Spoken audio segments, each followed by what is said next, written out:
Thank you. Now, I would like to introduce Heather Ness. Heather is a principal at the Robert Bob Group, a multifaceted public sector consulting firm specializing in restructuring and turnaround management consulting. Heather is a DC native. In addition to her service with the DC Chamber of Commerce as chair of the nominating committee and upcoming secretary, she also serves on the boards of the DC chapter of NFBPA and the Government Financial Officers Association, Washington Metro area. Heather, thank you so much. The floor is yours. Thank you so much. Good morning, everyone. I would like to personally thank our 2020 Board of Directors, so please join me in giving each of our current 2020 board members, including those that are retiring from service this year, a round of applause. You have been an incredible asset to the board and to the DC Chamber.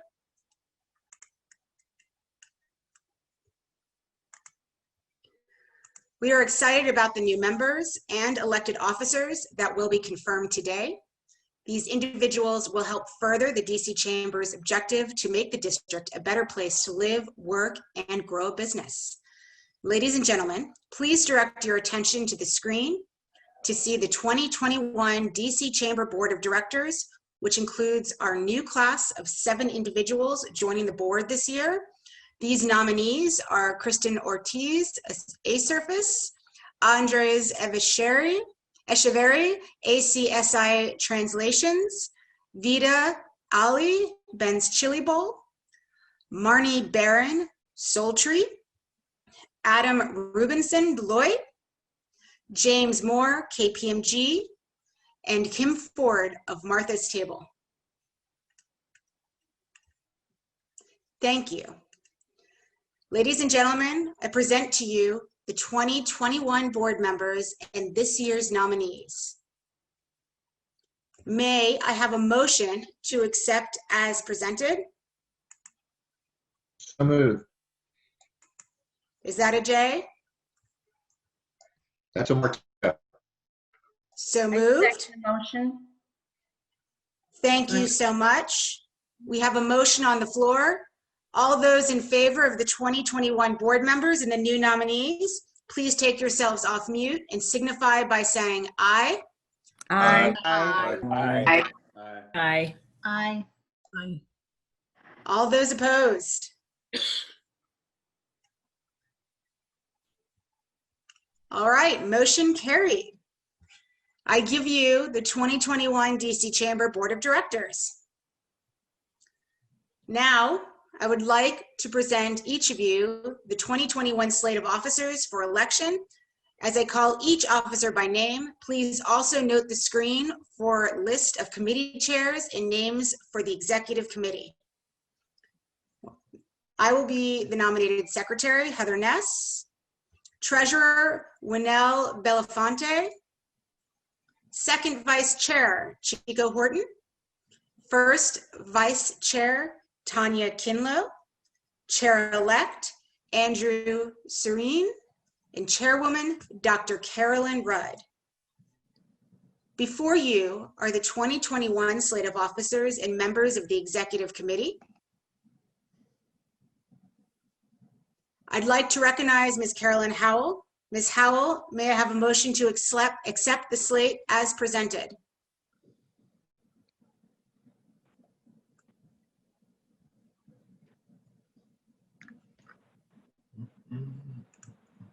So moved. I was like, we're going to pretend Carolyn said so moved. I think she's having trouble getting unmuted. I'd like to make a motion to accept the slate as read. Thank you. So moved. Thank you, Ms. Howell. May I have a second?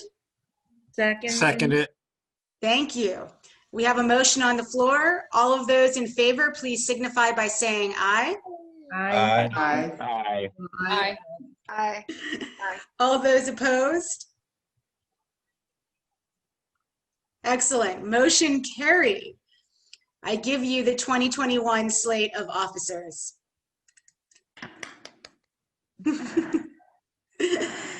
And now it is with great pleasure that I introduce my friend and mentor, Dr. Carolyn Rudd. Dr. Rudd is founder, president, and CEO of CRP Incorporated, a Washington, D.C.-based, multifaceted professional services and management consulting firm. Under the stewardship of Dr. Rudd, CRP has evolved into one of the leading small businesses in the Washington, D.C. metropolitan area, providing solutions in research, policy assessment, and analysis, and program management and support services to federal agencies, D.C. colleges and universities, and nonprofit organizations. During this pandemic period, CRP has had the opportunity to hire 50 new employees. Slightly more than 50% of these new hires are DC residents. The team at CRP is pleased to play a small role in getting DC residents back to work. A native of suburban Richmond, Virginia, Dr. Rudd is well known for her charitable contributions, service, and overall welcoming demeanor, smile, and determined spirit. Please join me in welcoming our next chairwoman, Dr. Rudd.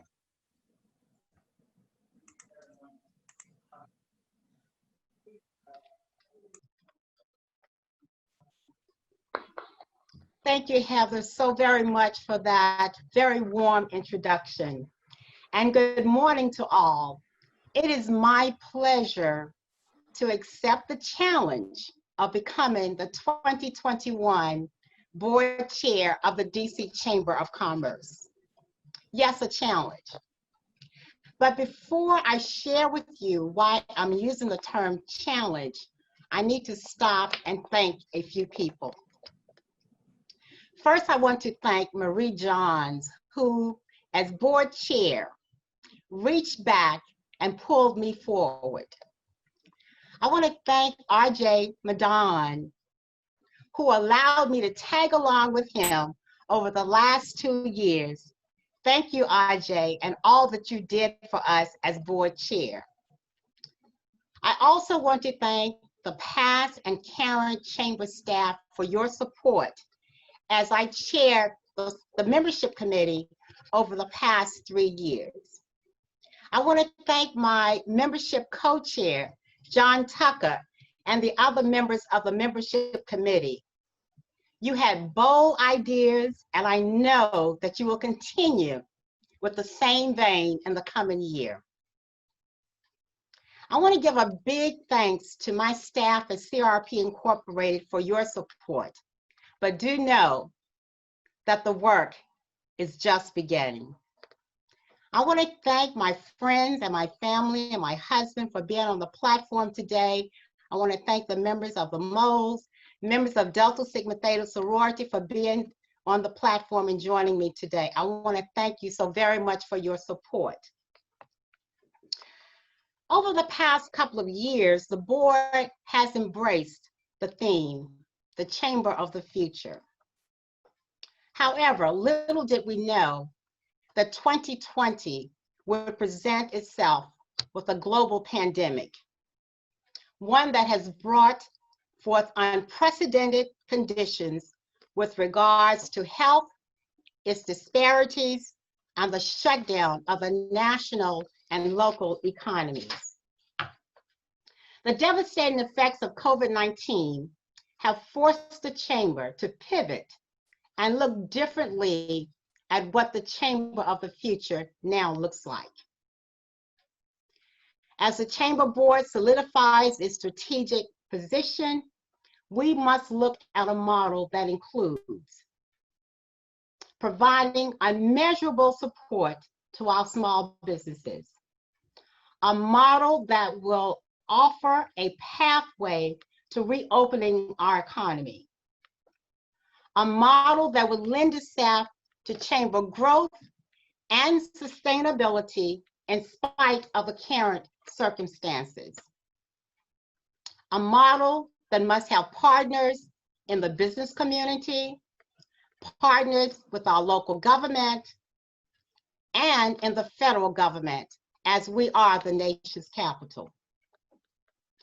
My platform as chair will focus on the following: finding creative ways to assist our small businesses in an effort to reduce the failure rate during this pandemic, the formation of a Women in Business Committee that will be diverse beyond race, increasing the Chamber's membership in the nonprofit and association space, increasing the Chamber's membership and our newly formed Young Professional Networking Group. I hope to drill down on workforce development in a very deliberate manner, working with the Workforce Development Council and our public urban university, the University of the District of Columbia. Additionally, I hope to embrace and encourage business-to-business engagement within the Chamber's membership. And finally, I hope to reactivate the past board chairs as a formal advisory group. Many of them are on the platform today, and we need your voice and we need your input. The Chamber cannot do this work alone. The Chamber cannot do the work in a silo. As the business community works collectively to regain the resiliency of our local economy, we will work with all branches of our DC government.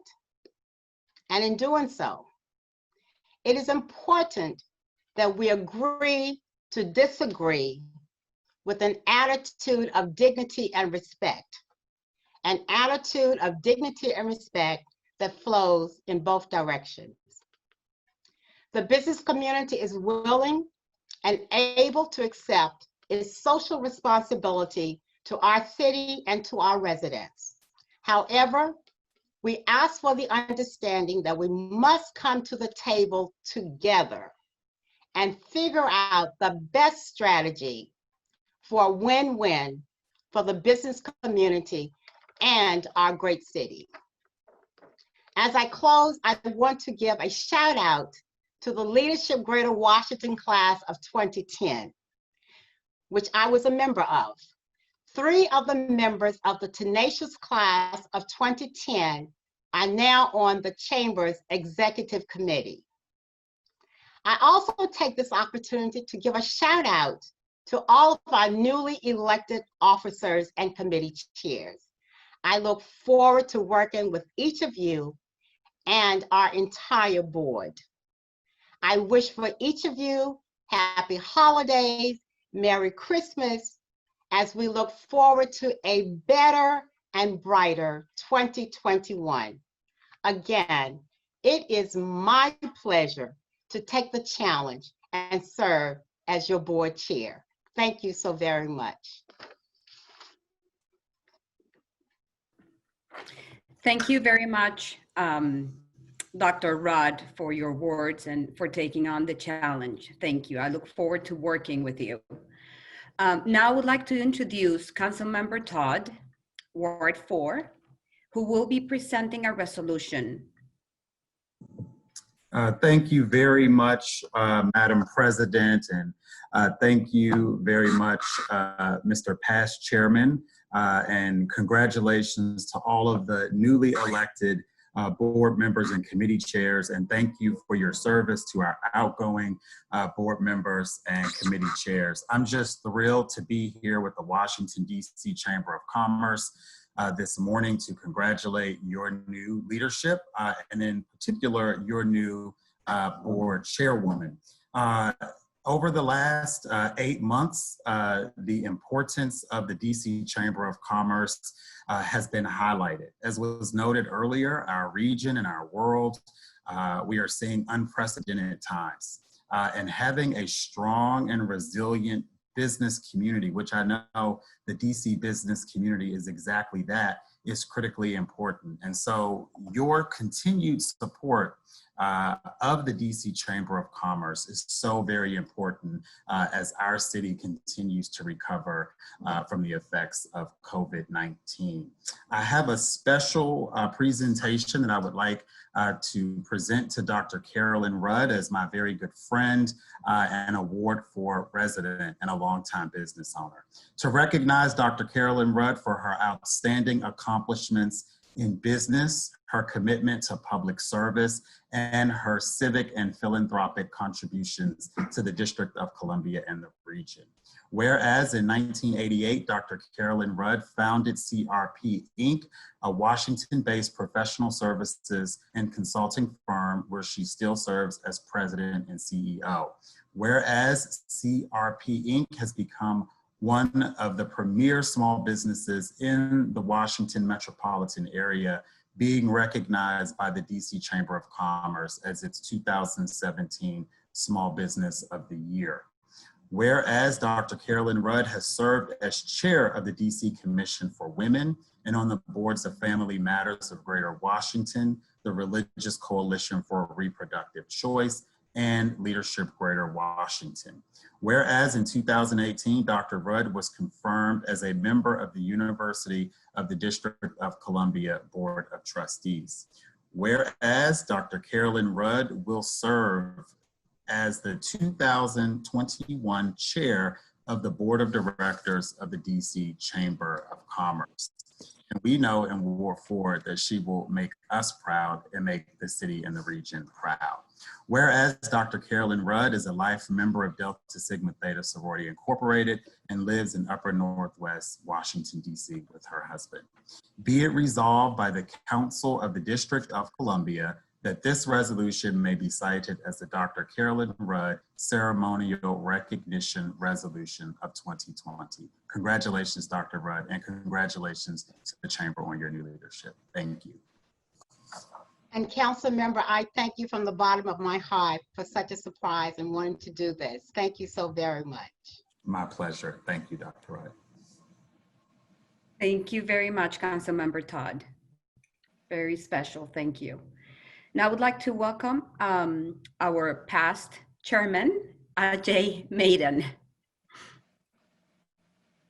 That was the first time that has been said in a while, so I need to get used to that. Well, as many of you know, Marie Johns has had one of the most varied careers of any professional. She's served in state government and local government, the US federal government, as president of a large corporation and as CEO of a small business. She began her career as a fiscal analyst in the Indiana Legislative Services Agency. And from there, she was hired as the staff supervisor for Bell Atlantic Arlington and took positions of increasing responsibility until she became president. Years later, she was the director of the U.S. Small Business, Deputy Administrator of the U.S. Small Business Administration. And now she is the managing member of PPC Lethbridge. And all the while, Marie was intimately involved in a number of nonprofits that supported education and youth. In addition, in her free time, she is the chair of City First Bank and a Howard University trustee, both chamber members. I briefly met Marie in the early 2000s when she was working with Verizon. In 2015, I had the good fortune of working together on a DC Chamber committee and got to know her a bit better. But it was really in 2016 when I got to know her much better. You see, in 2016, she answered a very important request, the request to be the chair of the DC Chamber, not for the first time, but for the second time. Her first stint was in the mid-90s. I was the chair-elect at the time. She used to say that we needed to have a partnership where we worked together in the yoke, doing the important business of the chamber. It was during this time, I can say, I really got to know Marie. And what I will tell you, working side by side with her, I am really impressed. Skills of mind, generosity of heart, and she encourages everyone to discover themselves and discover what they can do for others. Marie, we are fortunate that you have made DC your home. You have bestowed a largesse on our community, and the board of directors of the DC Chamber of Commerce is proud to call you our hometown hero. Thank you, Marie.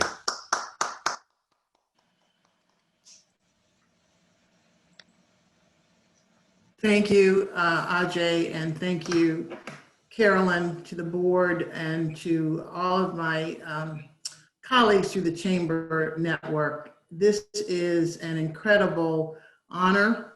I am privileged to call DC my home. I came here in the early 80s because of my husband's change of jobs, and I have just been feeling so blessed ever since to be part of this extraordinary community, and I have worked here, grown here, and been very privileged to serve here.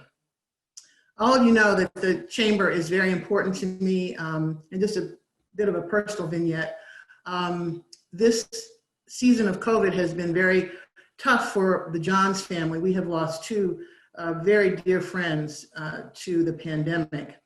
And just 2 weeks ago, when I called Stacy Stewart for the second time to engage the services of Stewart Funeral Home, we had a moment and I talked about her beloved and dear to me grandmother, Mrs. Margaret Stewart, and what she has meant to, what she meant to me over my career as a role model, and how I am so proud of Stacy and how she's continuing to lead the business.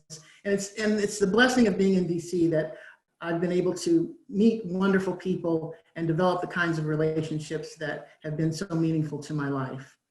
So I want to thank the Chamber for this extraordinary recognition. Carolyn, your remarks were moving and empowering. And even though I will no longer be serving on the board, know that I'm only a phone call or a door knock away, and will be there supporting your leadership at every step. You have laid out a vision for next year that is exciting. I have been with the Chamber through many seasons, but I've never been more proud and more certain that the Chamber will continue to be a wonderful asset to this community. God bless you all. Happy holidays to everyone. Please stay safe. And thank you, Ajay. Thank you all. Thank you. Thank you so much, Maria, and congratulations again. You're really a gift for this community and for many of us. So thank you. And I'm there supporting you, Angela, and your Thank team you. as well. You know that. We're in this together. Absolutely. Thank you. Well, now I have the honor of introducing our speaker this morning, Mo Bella, Moises Bella. Mo Bella's diverse career and experience uniquely position him at the epicenter of where law, politics, business, and finance intersect. Mr. Bella is the founding partner and CEO of the Bella Group LLC and Mo Bella LLC, global business development consulting firms with clients in the United States and Latin America. Through this venture, he brings an international network of high-profile leaders and decision makers to his various clients.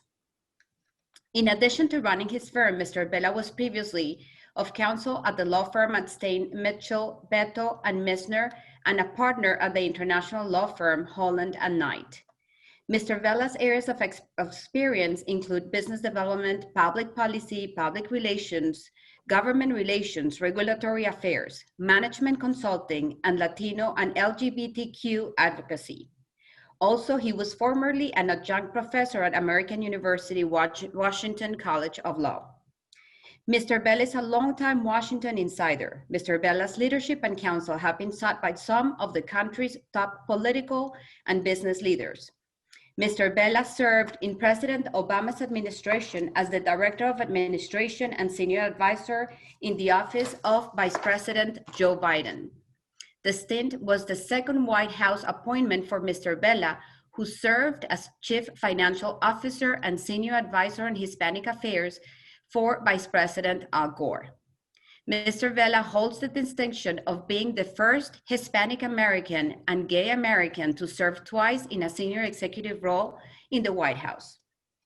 A proud Texan, Mr. Bella earned his undergraduate degree at the University of Texas at Austin and his law degree from St. Mary's University School of Law.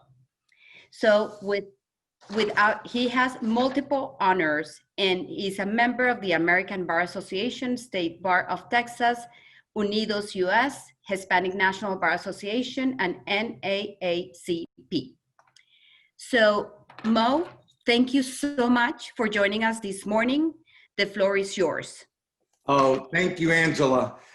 First, to the indomitable Angela Franco, you guys couldn't have a more incredible leader. She is my hermana, which is sister in Spanish, a very dear friend. I have been a huge fan of hers. In fact, I think I'm the president of the Angela Franco fan club. So if anybody wants to join, just let me know. To Ajay, Ajay, my goodness, let me just tell you something.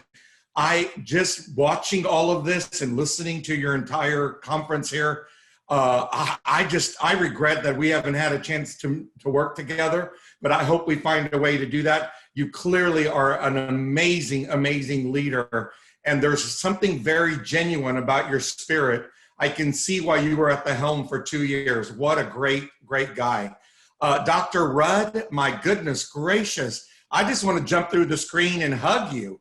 Like, there's an effervescence about you, and this, I just feel like an optimism. As you spoke, I was just feeling this surge of energy and optimism, and everything's going to be okay with Carolyn Rudd at the chairmanship or chairwomanship. I don't like this sexism chairman thing, but anyway, and Heather, I have to fess up, Heather Ness.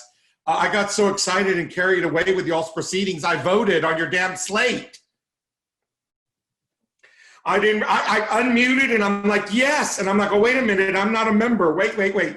So Heather, do reflect on the record that you have one vote that was probably, as Ajay said earlier, probably need to recount, okay? Or fraudulent. Will do, sir. A fraudulent vote, okay? There finally is a fraudulent vote. It was mine in this election. And just before I get started on a couple of thoughts I want to share with all of you, I just want to say to you, I was sitting here watching all of you and listening you were just inspiring me and just motivating me. And then I started looking in the camera, and I have a point of personal privilege here to acknowledge a little egotism that happened momentarily while I was waiting to speak. I looked in the camera and realized I kind of hope we get to do these things virtually for the rest of our lives, because it really hides my quarantine fat belly. And I just realized, you know what, I kind of like this chest up thing because no one can see how overweight I am. So that was my observation this morning. I just wanted to share that with all of you. Thank you so much for having me. So listen, let me be very clear. I am not coming to you in any official capacity on behalf of the transition team, on behalf of the Biden campaign. I am not authorized to speak on their behalf. I am not a member of the transition team. What I am is Joe Biden's former senior advisor. I set up his office as vice president of the United States the first 2 years of the Obama administration. I consider he and Dr. Biden personal and close friends of mine. I am working closely with the transition team, as Ajay said earlier. I converse with them on a daily basis. And so everything I share with you, I just want you to know is my opinion, is my prediction, my anticipation, based upon my relationship with the Bidens and my conversations with the transition team. I just wanted to be clear, I am not speaking on behalf of the transition team. And so with that said, as I heard Ajay and I heard Angela and I heard Dr. Rudd, I was sitting here thinking to myself, you know what I feel? And by the way, to Marie Johns, who served with me in the Obama administration, congratulations on the Hero Award, Marie. It's good to see you again, albeit it's virtual. I've long admired your work, by the way. So listen, I view this in a really different way than most people. I'm tired of dwelling on the past. I really want to start the healing process that I think we all kind of need to go through, I feel. And I don't want to speak on behalf of everybody, because there are many people on this virtual call or conference that probably voted for Donald Trump or don't support Joe Biden. And I respect you for that. And that's part of our beautiful democracy. So I don't want to get into politics. but I do want to talk about the fact that I'm tired of looking back. I want to look forward. And that's why I loved everything I've heard today is you guys are really focused on moving forward. So I view Joe Biden's presidency as, to me, feels like a new chapter in this incredible nonfiction book entitled The United States of America, right? I mean, it feels like we're turning the page and we get to start a new chapter. And that's how I view the president-elects and vice president-elect and their upcoming tenure. With a new chapter in a book, depends on what book you're reading. Angela's romance novels, that's a different story, right? But with the United States of America book, right, I look at the new chapter in the following way, and I think this is what we can all expect from a Biden-Harris administration. With it will come some new twists and turns, right? New plot lines, new challenges, new problems, but above all, new solutions. And for the members of the chamber, to me, what's exciting about this new chapter is it brings new opportunities for growth, new opportunities for collaboration, new opportunities for an infusion of new energy, right? New leadership on the national level. The SBA administrator and all the other agencies that impact small businesses, where Marie, of course, so incredibly served at SBA. And so I'm really excited about this new chapter. And all I wanted to share with you was a couple of thoughts on get excited with me. I love what you're about to do. And I think, Dr. Rudd, I can't wait to watch you deliver on all those amazing objectives you outlined. And to the chamber members, it's a new day. It's a new day. The sun is going to rise again, and we are going to have an amazing 4 years. I can guarantee you that. And here's why I can guarantee you that. Because I know Joe Biden and I admire and love Kamala Harris. And here's why I believe this is going to be a phenomenal 4 years. If for no other reason, listen to this carefully, even if they didn't pass one new policy or got one new thing done, it will be 4 years of decency. It will be 4 years of inclusion. It will be 4 years of love and kindness and equality and a spirit of generosity. Okay, and those, in my humble opinion, are American values. Those are values of the District of Columbia. Those are the values of, I hope, the majority of Americans and all of us as human beings. And so for no other reason, the next 4 years are going to be amazing because we are going to have those values, I think, that most of us cherish back in our daily lives, right? Instead of being called names, we're actually going to be uplifted. We're going to be raised up, right? And I want to say, before I get into just a couple of more little details, I want to say something that I've been saying in the media. Please don't take this out of context. I have no ego, and Angela will tell you, I don't brag. I try never to brag about anything because my mom's 87 and she's still sitting on my shoulder. And I swear to God, as a good Latina mom, she would take her sandal. We call that a chancla in Spanish. She would take that chancla off and spank me, and I'm 59 years old. So I can never be arrogant or have an ego. But I'm very proud to say I've done over 530 media interviews all over the world in the last 11 months, advocating for my dear friend Joe Biden. And what I can tell you is that what we see on the television is what we're going to get. A man with an amazing heart, a man with an amazing spirit, an unconditional lover is what I call him, and an unconditional listener. He doesn't ask you what color you are, who you love, what gender you identify with, whether you have a disability, what your gender, there are no questions asked with Joe Biden. He loves you first. And I watched him with my own eyes. I watched him and I experienced it in my own life next to him as we traveled around the world together. And so I just wanted to share that personal anecdote that I cannot wait to have that presence again and that spirit again. So listen, people ask me in those 530 interviews all the time, can we really heal? Can we really bridge this divide? How much of the hatchet can we bury? Right? Because I don't know about all of you, but as a gay and as a Latino, this hatchet's pretty damn big and it's very personal to me, right? Because I've been called all kinds of names that I never dreamed in my journey I would be called. For my African-American brothers and sisters, I can't even begin to imagine how you feel. So many racist overtones that we thought that we had left behind in our nation's history, but resurfaced. 74 million votes. That means we have to understand why these people voted for him. And so I have begun my personal process of burying the hatchet.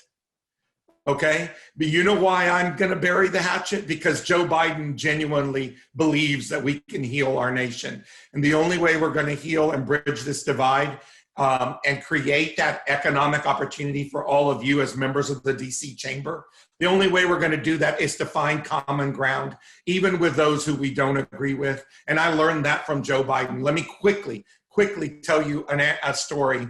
On my first trip, on his first foreign trip, on Air Force Two as vice president, I got to accompany him to the country of Chile. And he was going to meet with the president of Chile. And because of this, I was a senior Hispanic on his staff. They took me because it was a Latino country.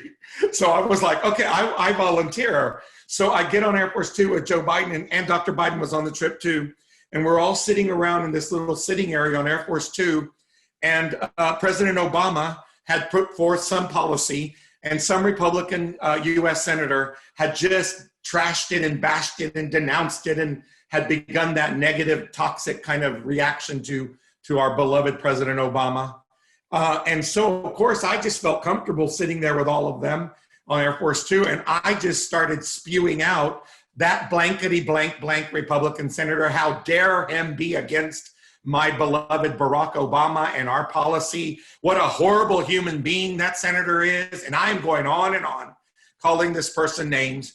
And Joe Biden, with his right hand, grabbed my left forearm and he clasped my forearm. I'll never forget it all of my life. And he looked over at me and he said, "Mo, you're wrong." I said, "Sir, I don't know how you can say that. This man has been saying ugly things about you and Barack Obama and our policy." And he said, "You're wrong. That's my friend. We both love America. We just don't always agree on how to make her better." And that was a life-altering moment for me that I learned from Joe Biden himself. He practices what he preaches. And I share that with you today because I don't want you to think I've lost my mind in burying the hatchet. I just know that I learned from Joe Biden that in order for us to create a better economy, a more inclusive economy, this thought of building it back better, the only way that the Biden-Harris administration can build it back better is to build consensus, to build bridges, right? Not walls, to heal this divide as best we can.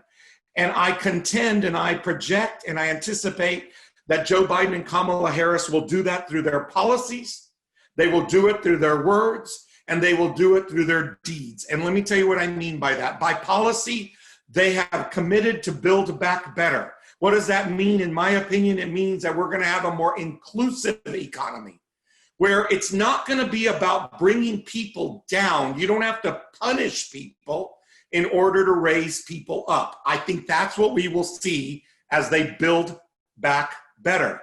An economy where all of us, right, whether black, brown, yellow, pink, or white, whether male or female or not sure yet, right, whether who you love, wherever you worship, none of these things will matter because they will create an economy where everybody will have a chance, where we will all have, as I say, I'm not a fan of affirmative action because it elicits such horrible negativity. I'm a fan of affirmative access.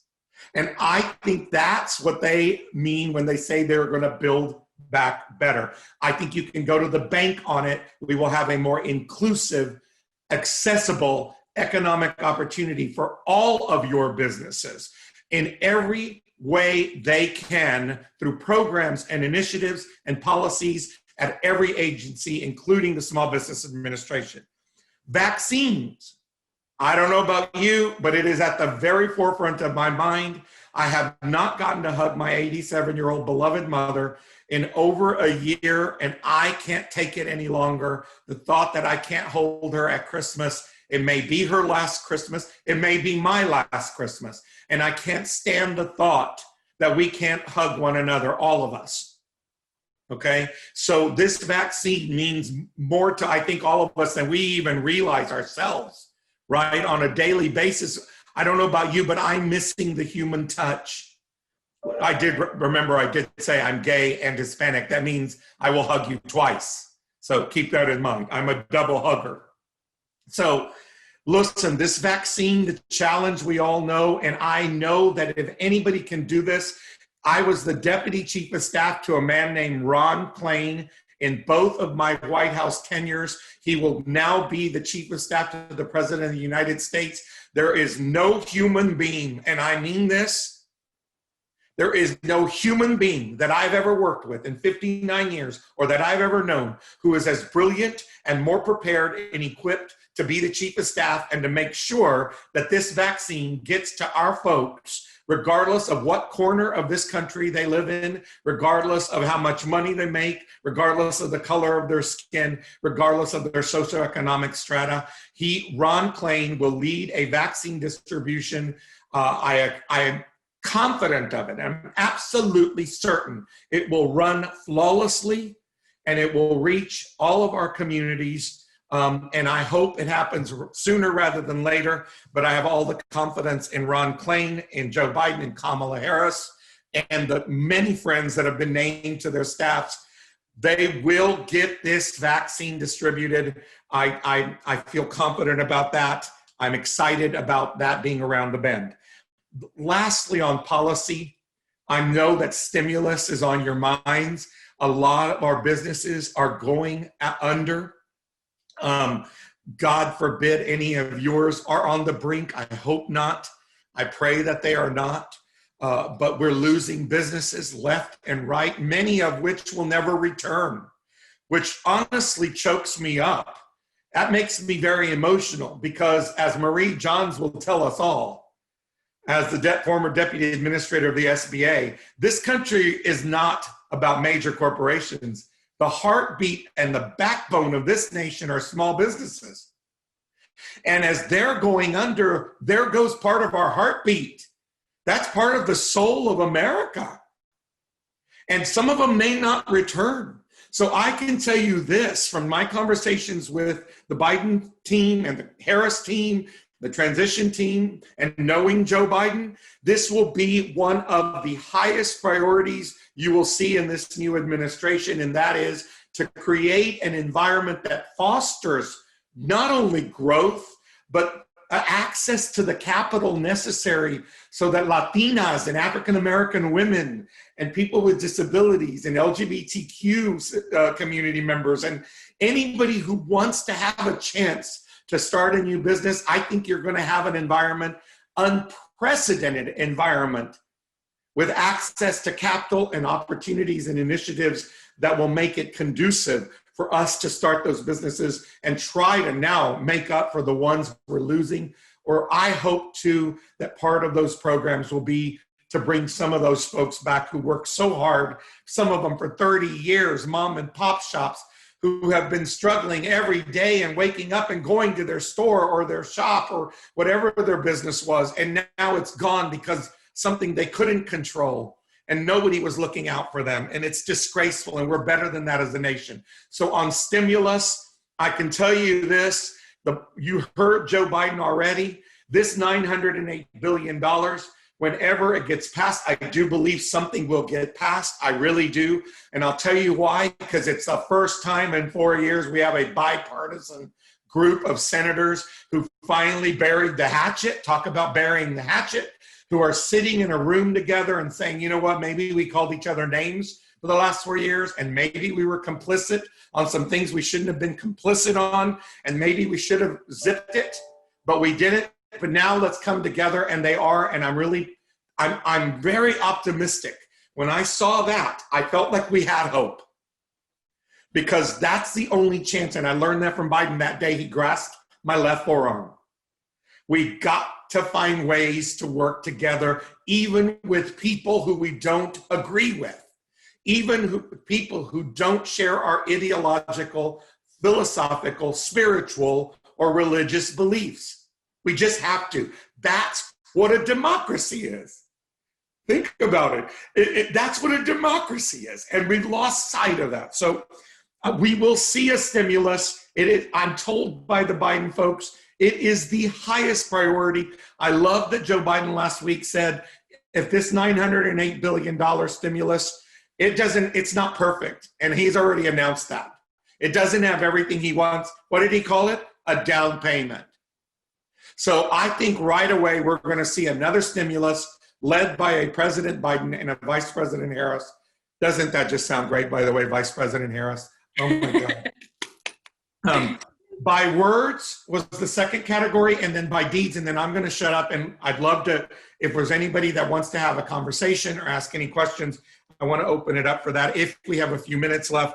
By words, listen, from the time the man was running for office up until yesterday, by words, Joe Biden has demonstrated that he's genuinely and sincerely committed to bridging this horrible divide. I don't know about you guys, I'm tired of hating. Hate was never a part of my upbringing. Like my parents they taught us not to hate. Our God, whoever we believe in, the universe, the trees, Buddha, whatever, Allah, God, Jesus, nobody teaches us to hate. And I'm tired of 4 years of feeling that hatred percolating in my soul. And so Joe Biden has shown us through every word he speaks that he really is going to fight for all Americans, whether they voted for him or not. And I don't know about all you, but I encourage you to go with me. Let's follow his lead. It's going to be okay. He's going to take us into these uncharted waters, and it's okay to heal. I think we have to give ourselves permission to heal. And then through deeds, let me just quickly say this. Joe Biden, at the demand of Barack Obama, I was there when this occurred. He asked him to head up the Recovery Act, the first year of Barack Obama's presidency. And so Joe Biden came back to the office. I was standing there when he came back, and he called us all in a room. And he said, the president has asked me to lead the Recovery Act. And the reason I'm just saying this real quickly to you is because Joe Biden has engaged in the deeds. He has proven that he can take that Recovery Act. This is Recovery Act on steroids, right? This next stimulus package. We're talking a lot more money. We're talking a lot more challenging. Not only do you have the pandemic, but you have the economy in shambles. We've got businesses like all of yours that are every day you're waking up worried about whether you're going to make it one more day. So the challenge is massive, but I bring up the Recovery Act because I watched Joe Biden lead that flawlessly. Flawlessly. I watched him take it from the minute that the President Obama told him to the end where we actually infused capital. We raised up small businesses. We uplifted communities through these infusions of capital, very similar to what we're going to have to do here in the stimulus, right? State and local aid, hopefully checks, right? These checks where people can pay their mortgages and their rent, these unemployment supplements. All of this is massive, but if anybody can do it, it's Joe Biden, and dadgummit, I know Kamala Harris can do it. So I'm not worried about it at all. We're going to be in great hands. Through their deeds, they've shown they can do it. The other thing that I'll close with is another deed that they both have proven, both Senator Harris and President-elect Biden have proven that they both have the ability. And I'm going to go out on a limb and say that it's an incomparable and uncanny ability. They both have a gift, and that is to bring people together. And they both have this beautiful, beautiful knack to build consensus. And so I think what you're going to see by the end of January, if not the first 2 weeks of February, just watch. And somebody call me and tell me if I was wrong.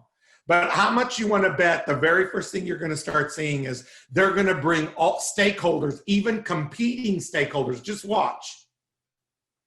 And they will bring Black Lives Matter and community organizations with law enforcement, with sheriffs, with police departments. They're going to bring them all together in a room, because the only way we're going to reform our incredibly unjust system right now is to bring all the stakeholders and the parties together.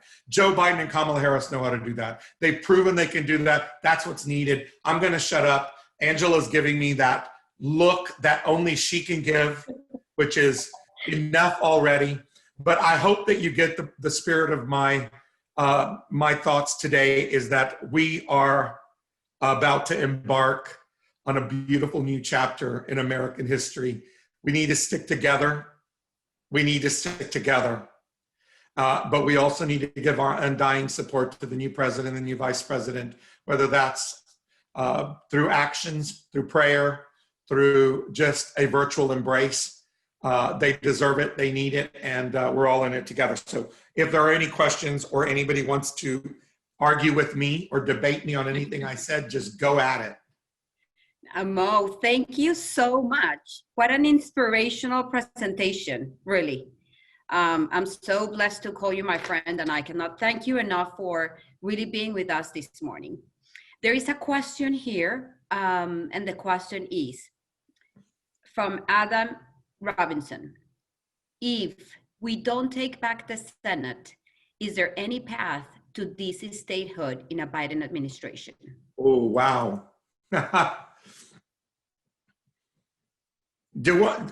I'm going to give you the unfiltered pragmatic Mo, which is the one that unfortunately tends to be the one that speaks without any filter.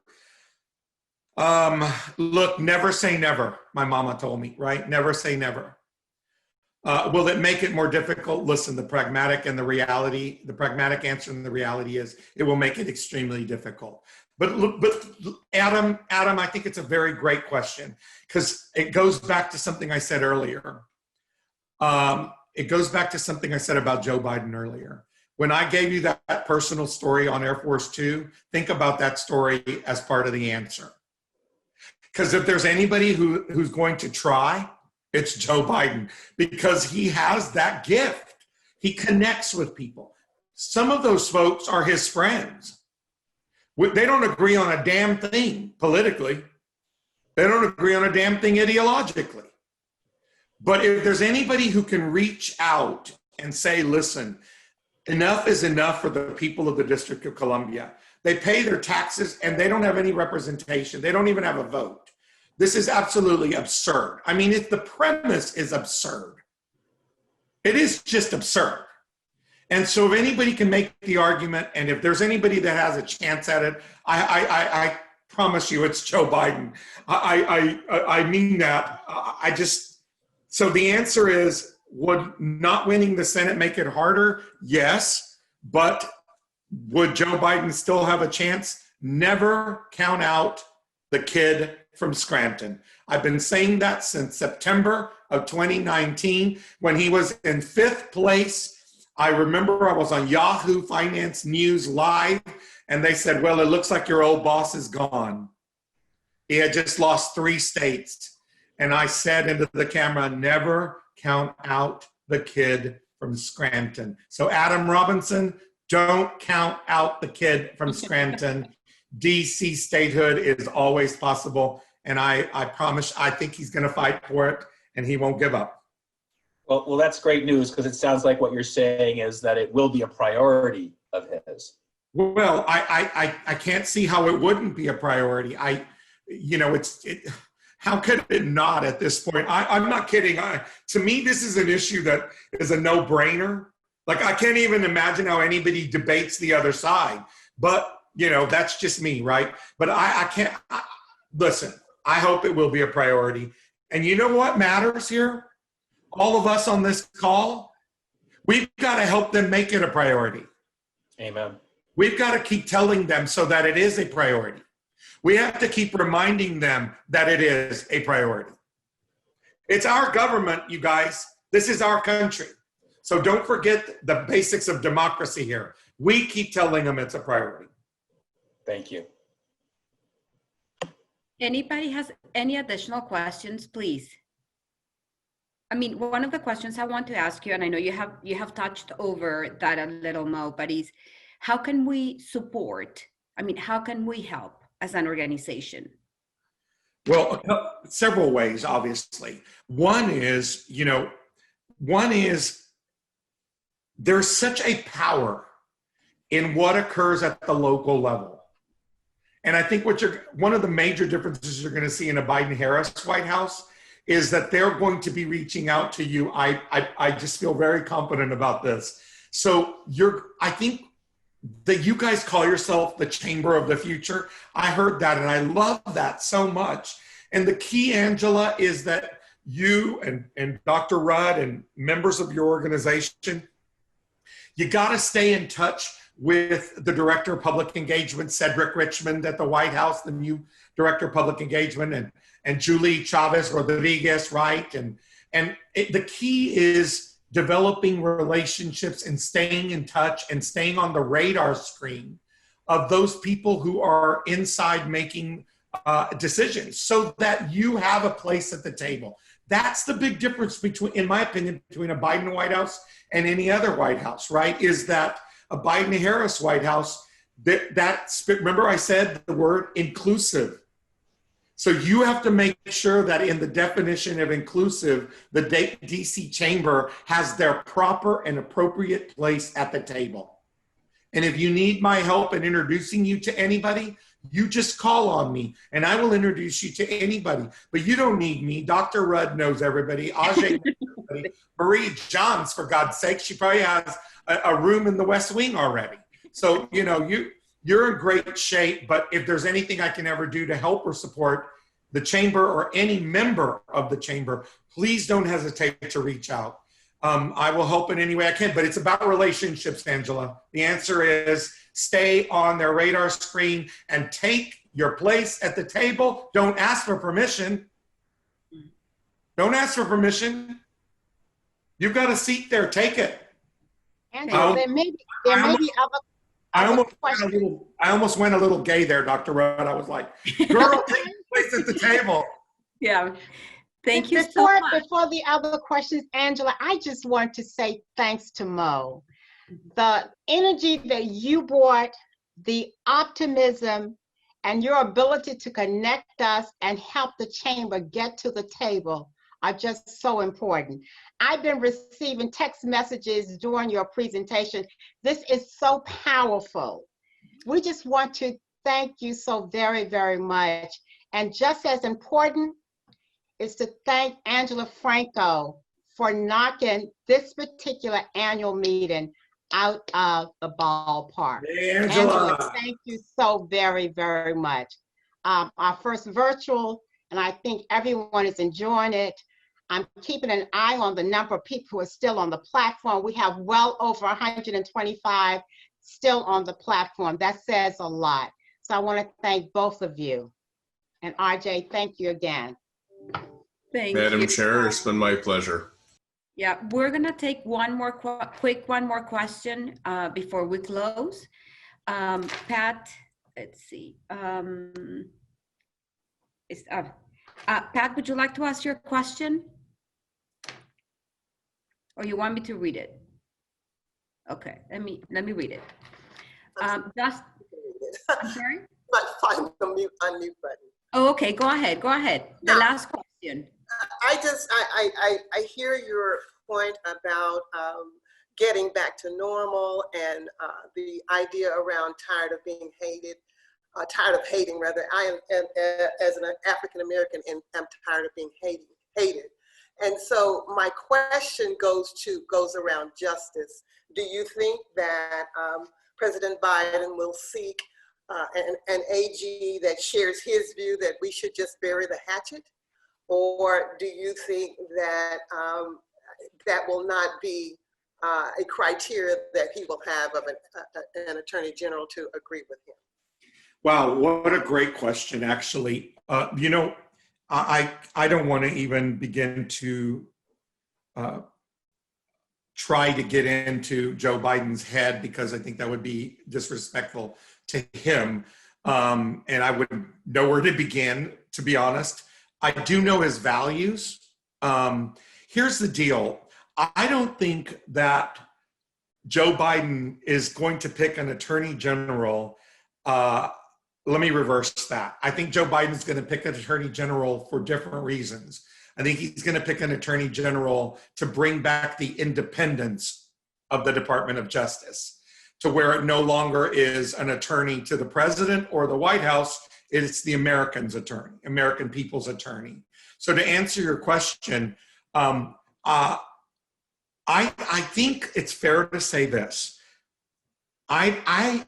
Joe Biden is such I'm going to use the word sensitive. He's a very self-aware, very sensitive man when it comes to understanding human dynamics. He has, as we all very well know, endured an enormous amount of grief and pain on his journey of life through the loss of loved ones, and as we all know the stories. Unbearable loss in some instances.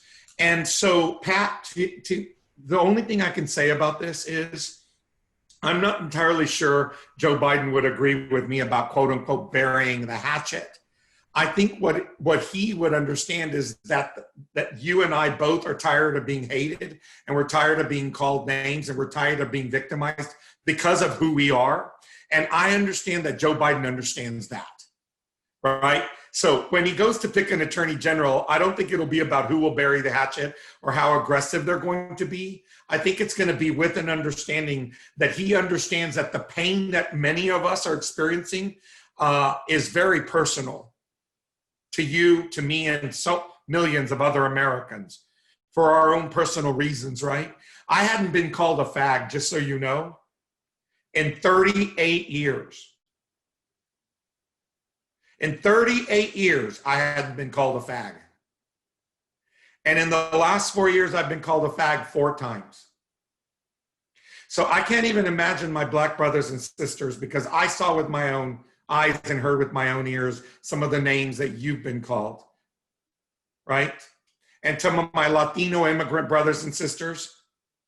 So let me just be clear. I don't think anybody I didn't mean to suggest that we're going to forget or that Joe Biden doesn't understand the hurt and the pain that we all feel. I'm not suggesting that we brush that aside. I didn't mean to imply that. I just know that healing I just think that if we don't find a way to heal, to be really blunt, Pat, we're the ones that suffer.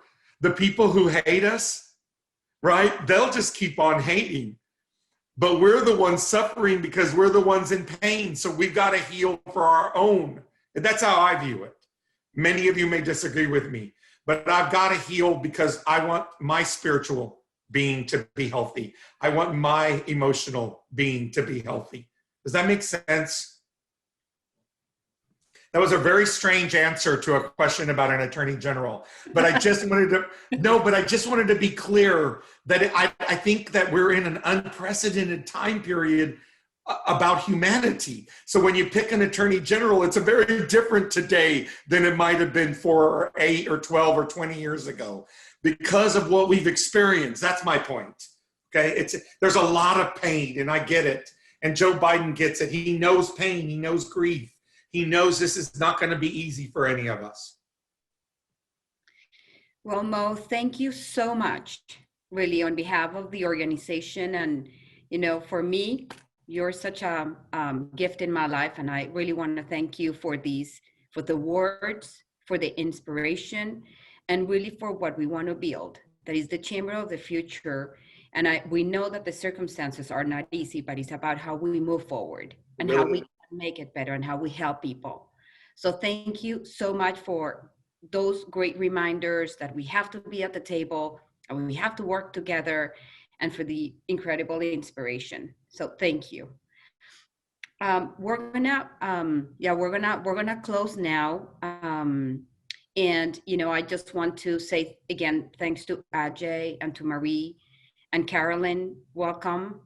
welcome as the new chairwoman. I can't wait to work with you and really keep growing and keep moving forward, and inspiring others and having fun at the same time.